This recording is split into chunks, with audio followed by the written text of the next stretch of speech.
kailangan mas lamang ang Flexiban kaysa sa simento mga katoka. So let's go. So yun nga mga katoka, magandang tanghali sa ating lahat. So for today's video is andito kami ngayon sa ibabaw ng Kalawakan. So nag-waterproofing tayo ng firewall. So ngayon papakita namin sa inyo kung anong mga material na ginamit namin ni kumparing Don. Ayan. So step by step, let's go. So ngayon mga katoka, ito yung firewall na win-waterproofing namin.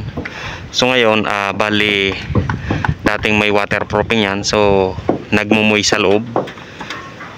Ngayon pinadubli ng may-ari. So ang ginamit natin dyan is Flexiban. Hinaluan natin ng simento. So ngayon mga katoka, sa isang galon is set kalahating kilong simento. Haluin muna natin sa tubig, saka natin ihalo sa Flexiban. So ngayon nakatatlong patong tayo rito sa firewall ng Flexiban. Yan. Tapos ngayon pagkatuyo is pinahira natin ng elastomeric white. Yan mga katoka. Primer yan mga katoka. So kailangan meron tayong primer na elastomeric white. And then pagkatapos ng elastomeric white, ipapainal natin yan ng ito yan mga katoka.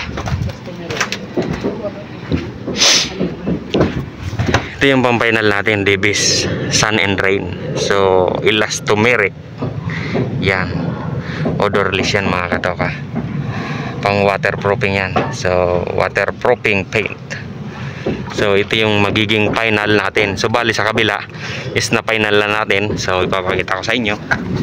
So kailangan may proseso, step by step yung ating waterproofing sa firewall. So hindi lang pahid tayo ng pahid.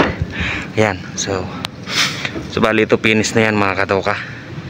So naka elastomeric na yan. So bali ang color natin is kulay gray. Yan. So bali kailangan dalawang patong din to mga katokang pang final waterproofing natin. Yan. So ayun lamang mga katoka. So thank you for watching. Please like, share and subscribe to my YouTube channel. Yan ang aking kumpare.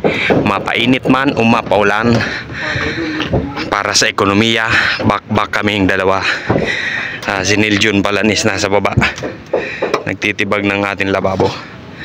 So dito mga katoka is lumuwag yung ating mga screw. So hinigpit na natin, and then medyo may angat. So mga sinilikon na natin yan mga katoka. So nakasilikon yung may mga angat. So ginamitan natin ng silikon para maging matibay. So yan mga katoka. So yun na nga mga katoka, bali tapos na yung ating firewall waterproofing. Ayan. So naka second coating na yung ating top coat. So waterproofing. Yan. Ito yung ating pang top coat. Yan.